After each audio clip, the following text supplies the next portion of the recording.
এক লোকের একটি গাধা পরিত্যক্ত একটি কূপের মধ্যে পড়ে গেল।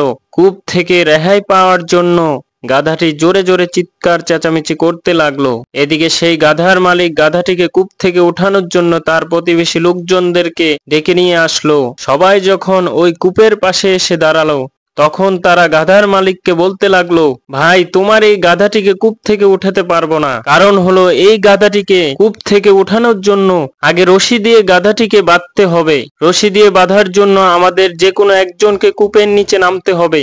এরপরে রশিটি ধরে টেনে টেনে উপরে উঠানো যাবে। কিন্তু আমাদের মধ্যে কেউ তো কূপের নিচে নামতে পারবে না। যদি নামেও, গাধা তো গাধাই, তার যদি চোখ মুখ থেতলা করে দেয় তাহলে তো সর্বনাশ হয়ে যাবে। সুতরাং এই গাধাকে কূপ থেকে তোলার একটাই উপায় আছে, সেটা হচ্ছে অনেক টাকা পয়সা খরচ করে শহর থেকে প্রশিক্ষণপ্রাপ্ত লোক নিয়ে আসতে হবে। তারা এই গাধাটিকে উদ্ধার করতে পারবে। প্রতিবেশীদের এই কথা শুনে ওই গাধার মালিক বলে উঠল, বাবারে, আমার এই বৃদ্ধ গাধাটিকে কূপ থেকে তোলার জন্য এত টাকা পয়সা আমি খরচ করতে পারবো না। আবার এই গাধাটিকে এইভাবে কূপের মধ্যে রেখেও দিতে পারবো না। কারণ হচ্ছে, যেই রকমের চিৎকার চেঁচামেচি করছে তাতে তো আমার বাড়ি থাকাটাই কষ্টসাধ্য হয়ে গেছে। এখন এর একটাই সমাধান, তোমরা ময়লা আবর্জনা, মাটি আর ধুলাবালি দিয়ে আমার এই পরিত্যক্ত কূপটি ভরাট করে দাও। এতে করে গাধাটিও দাফন হয়ে যাবে আর আমিও শান্তিতে বাড়িতে থাকতে পারবো। গাধার মালিকের এই কথা শুনে প্রতিবেশী লোকজন সবাই মিলে ওই কূপের মধ্যে ময়লা আবর্জনা ধুলাবালি ফেলতে লাগলো।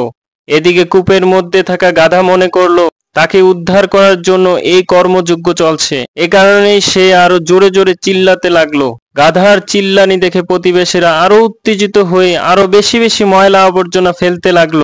আর এদিকে কূপের মধ্যে থাকা গাধাটি ময়লা আবর্জনা আর ধুলাবালি গায়ের উপর থেকে ঝেড়ে ফেলে দিয়ে লাফিয়ে লাফিয়ে ওই ময়লা আবর্জনার কূপের উপরে উঠতে লাগলো। এভাবে করতে করতে এক পর্যায়ে কূপটি ভরে গেল আর গাধাটিও ময়লা আবর্জনার স্তূপকে সিঁড়ি হিসেবে ব্যবহার করে কূপের উপরে চলে আসলো। তখন লোকজন খুশিতে আনন্দিত হয়ে বলতে লাগলো, দেখো, আমরা এই গাধাটিকে মৃত্যুর হাত থেকে বাঁচিয়েছি। প্রিয় বন্ধুরা, ঠিক একইভাবে আপনার পাশে থাকা লোকজনেরা আপনাকে কটূক্তি করে, অপমান করে, অবহেলা করে, অপদস্থ করে ব্যর্থতা নামক কূপের মধ্যে দাফন করে দেওয়ার চেষ্টা করবে। এখন আপনি সিদ্ধান্ত নেন, আপনি কি লোকজনের অপমান, অবহেলা আর কটূক্তি নিয়ে চাপা পড়ে ব্যর্থতা নামক কূপের মধ্যে দাফন হয়ে যাবেন, নাকি এই অপমান, অবহেলা, কটূক্তিগুলো সিঁড়ি হিসেবে ব্যবহার করে সফলতার দ্বার প্রান্তে পৌঁছাবেন।